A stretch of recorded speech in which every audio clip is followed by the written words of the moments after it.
Police দৌড়েও শেষমেশ আমার মুখের দিকে তাকিয়ে ছেড়ে দিল। এবার বুঝেছেন বাইকার ওরা কাকে বলে? আর এখন বলছি ও কি লাগছে, আরে দারুণ লাগছে ভাই, তোমরা দেখো। আচ্ছা বলুন দেখি, এটা কি সত্যি আমার দারুণ লাগছে? সত্যি কি আমার এই ফিলটা হচ্ছে না? হ্যালো ফ্রেন্ডস, ওয়েলকাম টু শাকনি সুন্দর রাইড অ্যান্ড টক। তো আজকে আমি আবার চলে এসেছি একটা নতুন টপিক নিয়ে। আপনারা জানেন যে আমি এই টপিকে বাইকের বিভিন্ন ব্যাপারে আলোচনা করি, আমি কিভাবে বাইকটাকে ফিল করি এবং এই বাইকার লাইফস্টাইল সম্পর্কে বিভিন্ন মতামত, বিভিন্ন তথ্য আপনাদের সাথে ভাগ করে নিই এবং তার সাথে আমার জীবনের কিছু কথাও আমি আপনাদের সাথে ভাগ করে নিই। আমরা দৈনন্দিন যে সমস্ত জিনিসপত্র ব্যবহার করি তার মতো বাইকটা কেন নয় বলুন দেখি? তার প্রথম কারণ হচ্ছে, প্রথম এবং প্রধান কারণ, অন্যান্য তো অনেক কারণ হয়, কিন্তু প্রথম কারণ হলো বাইকটা সরাসরি আমাদের জীবনের সাথে জড়িত, আমাদের মৃত্যুর সাথে জড়িত। এ কেমন কথা? এটা কেন বলছি?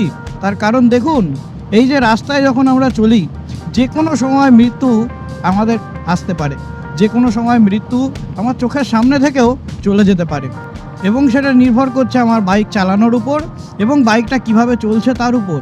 সেই কারণে বাইক কিন্তু অন্যতম গুরুত্বপূর্ণ জিনিস, যেটা আমাদের জীবন মৃত্যুর সাথে জড়িত।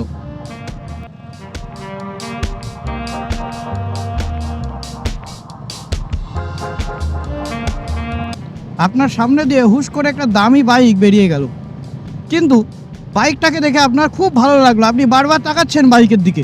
হঠাৎ যখন দেখলেন বাইকের সওয়ারি যিনি, তিনি একটা হাওয়াই চপ্পল পরে আছেন, তিনি একটা হাফ প্যান্ট পরে বাইকে বসেছেন, তার মাথায় কোনো হেলমেট নেই, আপনার কেমন লাগবে? বাইকটাকে দেখে আপনি পুলকিত হলেও বাইকারকে দেখে আপনি কিন্তু একটু ব্যঙ্গ করবেনই করবেন। আজকে আমি আলোচনা করব বাইকারদের অরা নিয়ে। AURA, অরা। অরা কথাটার মানে হচ্ছে আবহ, কেউ বলে প্রভাব, যে যাই ভাবি না কেন অরাকে আমরা অরাই রাখি। বাইকের অরা নয়, কিন্তু বাইকারদের অরা। বাইকের তো একটা নিজস্ব অরা থাকেই, সেই নিয়ে আমি আলোচনা করব না। আমি আলোচনা করব পার্টিকুলার যারা বাইকার হয়, যারা এই সওয়ারি, তাদের অরা নিয়ে। এই বাইকিং লাইফস্টাইল এটা মূলত শুরু হয়েছিল ইংল্যান্ড থেকে, পরবর্তীকালে তা আমেরিকায় ছড়ায় এবং সেখান থেকে একটা ব্যাড বয় টাইপ লাইফস্টাইল সেটা তৈরি হয়। তারপর পরবর্তীকালে এই স্পোর্টস বাইকের লাইফস্টাইল, যেটাকে আমরা রেসিং লাইফস্টাইল বলে জানি, সেটা তৈরি হয়। কিন্তু সত্যি কথা বলতে, এই বাইকারদের অরা বলতে আমরা কি বুঝি? প্রকৃত ভাষায় বাইকারদের যে অরা, সেটা কেমন থাকা উচিত? এই বাইকারদের অরা কিছু বৈশিষ্ট্যের উপর নির্ভর করে, যেগুলো দেখে বোঝা যায় এ হচ্ছে আসল বাইকার। আপনারা হয়তো ভাবেন যে কয়েকটা হুইলি মারলে, কয়েকটা স্টান্ট মারলে, হেলমেট ছাড়া বাইক চালালে, নিব্বাদের মতো আচরণ করলে সে নিজেকে বাইকার বলতে পারে। আসলে তা কিন্তু নয়। প্রকৃত বাইকার, তার কিছু বৈশিষ্ট্য থাকতে হয়। তার প্রথম বৈশিষ্ট্য হলো সবাইকে সম্মান করা। একদমই তাই, সবাইকে সম্মান করা হচ্ছে একটা বাইকারের প্রকৃত বৈশিষ্ট্য। রাস্তা দিয়ে যে বাইকার সবাইকে সম্মান করে চলছে, সবাইকে ইকুয়ালি রেসপেক্ট দিচ্ছে, জানবেন সে ছোট বাইক নিয়ে চললেও সেই হচ্ছে প্রকৃত বাইকার, আমি বা আপনি নই। এমনকি এই বাইকার কোড অফ এথিক্স বলে একটি কথা আছে, এবং এই কোড অফ এথিক্সের মধ্যে ফার্স্ট রুল হলো, রাস্তাঘাটে চলতে চলতে তো অনেক সময় অনেক অনভিপ্রেত ঘটনার সম্মুখীন হতে হয় আমাদের। তো সেখানে সামনের গাড়ির বা সামনের ব্যক্তির যদি দোষও থাকে, তবুও আপনি যত সম্ভব শান্ত থাকার চেষ্টা করবেন। একদমই তাই, সামনের জনের যদি দোষও থাকে, আমি আবারও বলছি, তাহলে যত সম্ভব শান্ত থাকার চেষ্টা করবেন রাস্তাঘাটে। কারণ রাস্তাঘাটে একটা ছোট্ট ঘটনা যে কত বড় ঘটনা হয়ে যেতে পারে, এ সম্পর্কে অনেকের আন্দাজ আছে, অনেকের আন্দাজ নেই। যাদের এই সম্পর্কে কোনো আইডিয়া নেই তাদের আমি বলি, আমি এমন ঘটনা জানি, আমার এক বন্ধুর সাথেই ঘটেছে। মানে সে কলকাতা থেকে ক্যানিং যাচ্ছিল, সে মতো অবস্থায় ভাঙড় নামক একটি জায়গায় একটি সাইকেল আরোহীর সাথে তার একটি অ্যাক্সিডেন্ট হয়, যেখানে সাইকেল আরোহীটি সম্পূর্ণ দোষ ছিল। সে তর্ক করছে তখন, এবং শুনুন, সেখানে কিছুক্ষণের মধ্যে এত লোক জড়ো হয়ে যায় যে তার বাইকটাকে সবার সামনে, আবারও বলছি সবার সামনে, রাস্তার মোড়ে আগুন লাগিয়ে দেয় লোকজন। সুতরাং এই একটা ছোট্ট ঘটনাকে টেনে বড় করার আমাদের দরকার নেই। আমরা যতটা শান্ত থেকে মোকাবিলা করার চেষ্টা করব এই সমস্ত ঘটনাগুলো, তত আমরা কোড অফ এথিক্স এটা মেনে চলব। এবং এই জিনিসটা আমিও কিন্তু এখন প্র্যাকটিস করি। আপনারা আমার আগের ভিডিওগুলো দেখেছেন, দেখবেন রাস্তাঘাটে যত যাই হোক না কেন আমি কিন্তু খুব শান্ত থাকার চেষ্টা করি, একদম আরামে শান্ত সুস্থভাবে চলার চেষ্টা করি, কাউকে বিরক্ত করে নয়। কেউ যদি বিরক্তও হয় আমি তাকে বোঝানোর চেষ্টা করি রাস্তায়। দ্বিতীয় যে বৈশিষ্ট্য সেটা হলো, রাস্তাঘাটে যদি কোনো বাইকারকে আপনি বিপদে পড়তে দেখেন, আপনার কোনো কিছু না ভেবেই তাকে সাহায্য করতে এগিয়ে যাওয়া। আবারও বলছি, রাস্তাঘাটে আপনি যদি কোনো বাইকারকে বিপদে পড়তে দেখেন, এবার হ্যাঁ, এর মানে আমি এই বলছি না যে আপনাকে সবসময় যেন তেন প্রকারেণ কেউ বিপদে পড়লে সাহায্য করতে এগিয়ে যেতে হবে। ধরে নিন আপনি রাত্রিবেলা কোথাও ট্যুরে গেছেন, ধরে নিন আপনি দিল্লি যাচ্ছেন, এবার হঠাৎ করে হাইওয়ের মাঝে একজন আপনাকে হাত মেরে ডাকছে, তখন স্বাভাবিকভাবেই আপনি দাঁড়াবেন না।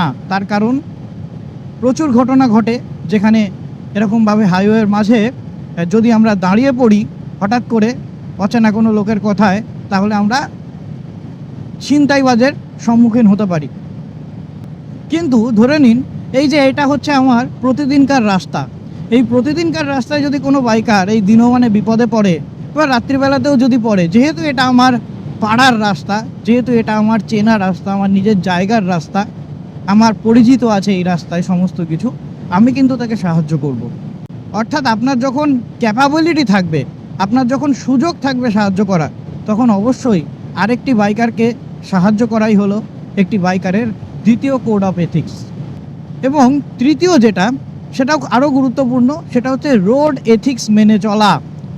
রোড এথিক্স মেনে চলা মানে রাস্তার যে নিয়ম আছে, প্রত্যেকটা অঞ্চলের রাস্তা হয়তো আলাদা হতে পারে, সেখানে লোকজন আলাদা বসবাস করতে পারে, এমনকি সব জায়গায় হয়তো আইনে লেখা থাকবে না সব কিছু। যেমন গ্রামের দিকে আপনি কোথাও গেছেন, দেখবেন সেখানে রাস্তার মাঝে প্রায় কুকুর, বিড়াল, ছাগল ইত্যাদি প্রভৃতি এসে পড়ে। তো সেই রাস্তায় কিন্তু আপনাকে ধীরে সুস্থে চালাতে হবে। তার কারণ হচ্ছে আইনে লেখা নেই যে ওই রাস্তাতে আপনাকে হয়তো ধীরে সুস্থে চালাতে হবে, ওখানে বলা আছে যে স্পিড লিমিট হচ্ছে ধরে নিন 60, কিন্তু আপনাকে 40-এ চালাতে হবে। তার কারণ ওই রাস্তাটা পরিবেশগতভাবে ওই রকম। তো পরিবেশগতভাবেও যেখানে যা আইন থাকবে সেগুলো আমাদের মেনে চলা উচিত, বিশেষ করে অচেনা জায়গায়। এটাও বাইকারদের এথিক্সের মধ্যে পড়ে। কোনো রোড যখন চেঞ্জ করছে ইন্ডিকেটার দেয়া, কিংবা কোনো যখন টার্ন নিচ্ছেন ইন্ডিকেটার দেয়া, ট্রাফিকের রেড লাইট সিগন্যাল বা প্রত্যেকটা সিগন্যালকে যথাযথভাবে ফলো করা, এইগুলো বাইকারদের এথিক্সের মধ্যে পড়ে। এবং পরবর্তী পয়েন্ট হচ্ছে খুব গুরুত্বপূর্ণ পয়েন্ট, মোস্ট ইম্পর্ট্যান্ট পয়েন্ট, মানে এটা যার থাকবে না তাকে কোনোভাবেই কোনোরকমভাবে সামান্যটুকু বাইকার পর্যন্ত বলা যায় না। সেটা হচ্ছে প্রপার গিয়ার ব্যবহার না করা। প্রপার গিয়ার মানে আমি বেশি কিছু বলছি না, আমি এখানে বলছি হেলমেট, যেটা খুব গুরুত্বপূর্ণ, তার সাথে পায়ে বুট, যেটা আরও গুরুত্বপূর্ণ, তার সাথে ফুল প্যান্ট, এইগুলো অন্তত ব্যবহার করা। দেখুন, আমি জানি আমাদের ভারত, পাকিস্তান, বাংলাদেশ, শ্রীলঙ্কা এই সমস্ত অঞ্চল গরমের অঞ্চল, এবং এই সমস্ত অঞ্চলে যে সবসময় রাইডিং জ্যাকেট পরে চালানো যাবে তা সম্ভব নয়, একদমই ঠিক। কিন্তু হেলমেটটাকে কখনোই অবজ্ঞা করা যাবে না। রাইডিং জ্যাকেটের কথা আমাদের ভারতের আইনেও বলা নেই যে সবসময় রাইডিং জ্যাকেট পরে চালাতে হবে, ঠিক আছে, আপনি ওটাকে নেগলেক্ট করতে পারেন। কিন্তু দেখবেন, আপনি যদি ভারতীয় ট্রাফিক আইন দেখেন, দেখবেন সেখানে স্পষ্টত বলা আছে যেন বুট পরে, অর্থাৎ পায়ের পুরো আঙুল ঢাকা জুতো, এরকম কোনো জুতো পরে যেন আপনি বাইক চালান, এবং তার সাথে সাথে আপনি যেন ফুল প্যান্ট পরে বাইক চালান। এবং এই জিনিসগুলো আমাদের মানতে হবে, কারণ এই জিনিসগুলো বাইকারদের কোড অফ এথিক্সের মধ্যে পড়ছে। এই জিনিসগুলো আস্তে আস্তে প্র্যাকটিস করলে না, দেখবেন আপনার জীবনে বাইকটা আপনার কি পরিবর্তন এনেছে সেটা আপনি স্পষ্টত ফিল করতে পারবেন, আপনি স্পষ্টত সেটা অনুভব করতে পারবেন। আপনি যখন কথা বলবেন, আপনার তখন কামনেস আসবে মানুষের মধ্যে, স্বাভাবিক ব্যাপার। আপনার রাস্তাঘাটে দেখুন এরকমভাবে অনভিপ্রেত কোনো ঘটনা ঘটে গেল, আপনি তখন কাম থাকার চেষ্টা করছেন, তাহলে আপনার জীবনেও যদি ওরকম কখনো অস্থিরতার কোনো পরিবেশ তৈরি হয়, তখন আপনি স্বাভাবিকভাবেই কাম থাকবেন। তার কারণ আপনি তো এটা প্রতিদিন রাস্তায় প্র্যাকটিস করছেন ধীরে ধীরে। এই জিনিসটা বোঝার চেষ্টা করুন, এবং তখনই বাইকটা আপনার জীবনের অঙ্গ হবে, নইলে বাইকটা আপনার জীবনের অঙ্গ হবে না। আমি আবারও বলছি, কেউ বাইক নিয়ে স্টান্ট করছে, কেউ বাইক নিয়ে হুইলি দিচ্ছে, এই দেখে তাকে বাইকার বলা যায় না, কখনোই নয়। বাইকারের এরকম সংজ্ঞাই হয় না। বাইকারদের মাইন্ডসেটটা তাকে বাইকার বলে। বাইকারদের অ্যাপিয়ারেন্সটা, তার অরাটাকে মানুষের মাঝে বোঝায় যে সে হয়তো ছোট বাইক নিয়ে যেতে পারে, কিন্তু সে যখন বাইক থেকে নামবে বা সে যখন বাইক চালাবে, তখন সবাই তাকে সম্মান করবে যে হ্যাঁ, যখন রাস্তায় সবাই আইন মানছে না, যখন রাস্তায় সবাই নিয়ম মেনে চালাচ্ছে না, তখন এই মানুষটা নিয়ম মেনে চালাচ্ছে, এই মানুষটা আমাদের বোঝাচ্ছে নিয়ম মেনে কেন চালাতে হয়। This is very important. তখনই আপনি অন্যান্য বাইকারদের থেকে আলাদা হবেন, এবং তখন আপনাকে বুড়ো থেকে শুরু করে বাচ্চা থেকে শুরু করে সবাই সম্মান করবে। এমন হবে না যে কেবলমাত্র বাচ্চাদের কাছে আপনি নিব্বা হয়ে থাকলেন, আর বয়স্ক মানুষেরা আপনাকে রাস্তায় দেখে উল্টো পাল্টা বলছে, আপনার পরিবারের শিক্ষা নিয়ে প্রশ্ন তুলছে। তা কখনো হবে না কিন্তু। কারণ বাইক মানে হচ্ছে এটা মেশিন, আর এই মেশিন জড়িত ম্যানের সাথে। ম্যান অ্যান্ড মেশিন, এই দুটো শব্দ আমরা সবসময় ব্যবহার করে থাকি। এই দুটো শব্দ একে অপরের সাথে জড়িত। এটা বয়ের সাথে জড়িত নয়, কিন্তু আমরা কখনো বলি না বয় অ্যান্ড মেশিন। বয় মানে ইমেচিওর। আমরা বাইকে বসার পর আমরা সবাই চেষ্টা করব আমরা যাতে একটা ম্যান হই। বাইকে বসার পর আমরা যেন পুরুষ মানুষ হয়ে উঠি, যে মানুষ প্রত্যেককে সম্মান করে, যে মানুষ প্রত্যেকটা নিয়ম মেনে চলে যতটা সে পারে, এবং যে মানুষ তার বাইকটাকে ভালোবাসে, তার বাইকটা সম্পর্কে বোঝে। আবারও বলছি, এটাও হচ্ছে আরেকটি বৈশিষ্ট্য, যে বাইকটা সম্পর্কে বোঝা, বাইকটাকে চেনা। আমার এই রয়্যাল এনফিল্ডে স্টান্ট করা, হুইলি দেওয়া অত সহজ না। আর এমনিতেও হুইলি দেওয়া কারোরই উচিত নয়, কারণ আমি মনে করি না হুইলি দেওয়ার কোনো প্রয়োজন আছে বলে, এবং সেটাতে কী লাভ হয় এটাও আমি আজ পর্যন্ত বুঝি না। হতে পারে আমার 28 বছর বয়স, সুতরাং বয়স বেড়েছে বলে হয়তো আমার এই ধরনের প্রবণতাগুলো নেই। অনেকে আমাকে মজা করতে পারেন, কিন্তু আমি মনে করি না যে হুইলি দেওয়ার মধ্যে কোনো বীরত্ব আছে বলে। এটা আমার ব্যক্তিগত মতামত। এবং তার সাথে সাথে এই দেখুন, উনি বাঁদিকে যাবেন তো ইন্ডিকেটার জ্বালাননি, কিন্তু হাত দেখিয়ে দিলেন। আমি কিন্তু সঙ্গে সঙ্গে এই দেখুন কথা বলছি আপনাদের সাথে, কিন্তু কথা বলতে বলতে ওনার সিগন্যাল আমি ফলো করলাম। তার মানে আমি বুঝছি, আমি বাইকটাকে বুঝি। আমি এই কারণেই বলি যে আমি নিজেকে বিরাট বড় রাইডার বলি না, আমি বলতেও চাই না, আমি নিজেকে বাইকার বলতে চাই। কেন বাইকার বলতে চাই? তার কারণ আমি বুঝি আমার বাইকটা কখন কি চায়, আমার বাইকটা কখন কি করে, কতটা ব্রেক মারলে কতটা দাঁড়াবে, কোথায় ক্লাসটা ধরলে এক সেম ফ্লোতে কত দূর যাবে, কোন স্পিডে যাবে, এইটা প্রত্যেকটা আমি বুঝি। এবং এই কারণে দেখুন, এত ভারী বাইক নিয়ে আমার কিন্তু কন্ট্রোল করতে অসুবিধা হয় না, কারণ আমি তো জানি এটাকে নিয়ে রেস দেওয়া যাবে না কারুর সাথে, এটাকে নিয়ে হুটহাট করে অ্যাক্সিলেট করা যাবে না। সুতরাং এটাকে এর মতন ব্যবহার করতে হবে, এর যেরকম পার্সোনালিটি ঠিক সেরকমভাবে একে ব্যবহার করতে হবে। এ যেরকম হাতির মতো, সুতরাং একে হাতির মতো চালাতে হবে। একে আমি যদি ভাবি এ চিতাবাঘের মতো ছুটবে, কখনোই ছুটবে না। এবং সেই কারণে দেখুন এই বাইকটা কিন্তু আমি বিরাট এনজয় করি।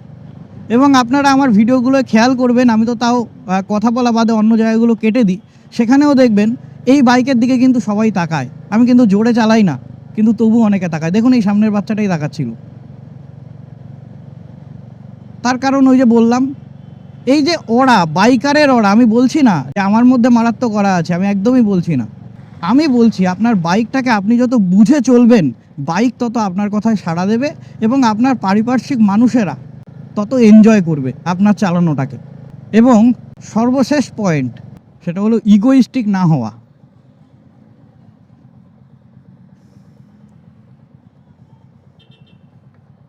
বাইক চালাতে চালাতে ইগোইস্টিক হলে কিন্তু খুব মুশকিল। আপনার সামনে দিয়ে যদি হুশ করে কোনো বাইক বেরিয়ে যায়, তাহলে কিন্তু খুব মুশকিল, মারাত্মক মুশকিল। ধরে নিন আপনি যাচ্ছেন আর আপনার সামনে দিয়ে হুশ করে কেউ বেরিয়ে গেল, আপনার মনে হচ্ছে ও তো 100 সিসির বাইক বা 150 সিসির বাইক, আমি তাহলে ওর সাথে এখন রেস দিই। এইটা করতে গেলে কিন্তু আপনাকে বাইকার কি রাইডার পর্যন্ত বলা যাবে না। আপনি বাচ্চা ছেলে, আপনি এখনও ম্যাচিওর হননি, আপনি ইম্যাচিওর, একটা বায়না করা বাচ্চারা যেরকম করে ঠিক সেই রকম একটা মানুষ।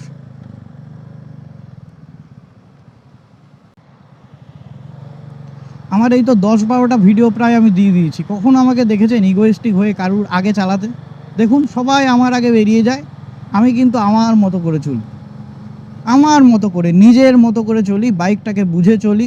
যখন আমার বন্ধু আমাকে বলে এবার আমাকে অ্যাক্সেলারেট করো, ঠিক তখনই করি। যখন আমার বন্ধু বলে না তখন আমি করি না, কোনো অসুবিধা নেই, কোনো সমস্যা হয় না আমার। তো এই কটা পয়েন্ট যদি আপনি মেনে চলেন তাহলে দেখবেন আপনার মধ্যে একটা অরা তৈরি হয়েছে, এবং সেই অরাটা কারুর ভালো লাগুক চাই না লাগুক, আপনি নিজেকে প্রাউড ফিল করবেন সেই জিনিসগুলো মেনটেন করে চলেন বলে। আর এটা স্বাভাবিকই, কোনো মানুষ, এটা পার্সোনালিটির রুল, কোনো মানুষ যখন নিজেকে প্রাউড ফিল করে তখন তার হাবভাবেও পরিবর্তন আসে। সেটাই একটা স্পেশাল কোয়ালিটির সৃষ্টি করে, যেটা আপনার পার্সোনালিটিকে একটা আলাদা ম্যাচিওর রূপ দেয়। তাহলে বাইকারের অরা বলতে কি বোঝায় আমি আরেকবার বলি। এক, ইগোর বশবর্তী হয়ে কখনোই আমি বাইক চালাবো না। 2, কারুর প্রতি আমি রাগ করব না, যত সম্ভব শান্ত থাকার চেষ্টা করব। দেখছেন কত সুন্দর করে আমি কিন্তু আমার ক্লাসিকটাকে মেনটেন করছি। হুট করে রেড লাইট পড়ে গেল, হলুদ আলোটা দিল, তার মিলি সেকেন্ডের মধ্যে রেড লাইট পড়ে গেল, কিন্তু দেখুন তবুও আমি কি সুন্দর এটাকে দাঁড় করে দিলাম এক জায়গায়। আমি এই কারণে বলি যে আমি বাইকটাকে খুব ভালো বুঝি।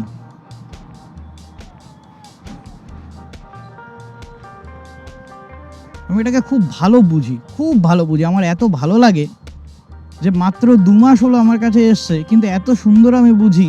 এটা 200 কেজির এই বাইকটাকেও যদি হুট করে দাঁড় করাতে বলে আমি দাঁড় করে দিতে পারবো, তার কারণ আমি এর সাথে কথা বলি। জানি এটা খুব একটা অবাস্তব কথা যে আপনি এর সাথে কথা বলেন কি করে, কিন্তু এটা যে বাইক চালায় সে জানে যে সে তার যন্ত্রটার সাথে কিভাবে কথা বলে, এবং সেই কারণে একটা গল্প রচিত হয়েছিল অযান্ত্রিক বলে। তো সেই গল্পটা ছোটোবেলায় যারা পড়েছেন তারা নিশ্চয়ই জানবেন যে যন্ত্র কীভাবে মানুষের সাথে কথা বলে, এবং যারা যন্ত্রকে ভালোবাসে তারাও জানে যে তার প্রাণের যন্ত্রটা, তার শখের যন্ত্রটা তার সাথে কীভাবে কথা বলে। তো যেটা বলছিলাম, ইগোর বশবর্তী হয়ে চালাবো না, এবং আমি আইন মেনে চলবো। রাস্তায় যে আইন আছে সেটা ট্রাফিক আইন বা পরিবেশগতভাবে সেই রাস্তার যদি নির্দিষ্ট কোনো আইন থাকে তাহলে সেটাও আমি মেনে চলবো। তার সাথে সাথে যদি কোনো বাইকার বিপদে পড়ে রাস্তায়, আমার যদি সুযোগ থাকে, আমার যদি সামর্থ্য থাকে, তাহলে আমি তাকে সাহায্য করতে এগিয়ে যাব, যতটা পারবো তাকে আমি সাহায্য করব। আর এই জিনিসগুলোই মেনে চললে আপনার তৈরি হয়ে যাবে বাইকার মাইন্ডসেট, অর্থাৎ যে মাইন্ডসেট বলে যে কখনো হাল ছাড়তে নেই, সবসময় এগিয়ে যেতে হয়। তুমি পাহাড়ে গিয়ে আটকা পড়লে আশা হারিও না, নিজের মধ্যে আশাটা রাখো, কোনো না কোনো সময় তুমি ঠিক এই জায়গা থেকে বেরিয়ে আবার তোমার বাইকটাকে নিয়ে পাড়ি দিতে পারবে তোমার গন্তব্যের দিকে। সবাই খুব ভালো থাকুন। আজকের ভিডিও এখানেই শেষ করছি। আমি আমার নিজের মনের কথা আপনাদের কাছে বলার চেষ্টা করি, দেখুন, হ্যাঁ, একদম সম্পূর্ণ নিজের মতো করে বলার চেষ্টা করি। আমি এখানে কোনো ধরনের কোনো মেকি নাটক বা অভিনয় করতে পছন্দ করি না, কারণ আমি যখনই অভিনয় করবো, ধরুন আমি বাইকটা চালাচ্ছি আর এখন বলছি কি লাগছে, আরে দারুণ লাগছে ভাই, তোমরা দেখো। আচ্ছা বলুন দেখি, এটা কি সত্যি আমার দারুণ লাগছে? সত্যি কি আমার এই ফিলটা হচ্ছে না তো, কারণ এই বাইকে তো ওই ফিলটা হয় না। এই বাইকে যেটা সিম্পল, যেটা স্বাভাবিক, সেটা হচ্ছে cruising bike. Royal Enfield classic মানে ক্রুজিং বাইক। এই যে ক্রুজ করতে করতে আরাম করে রাজার মতো বাইকে বসে আমি যাচ্ছি আর আপনাদের সাথে গল্প করছি। সবাই খুব ভালো থাকুন। After all, thanks for watching.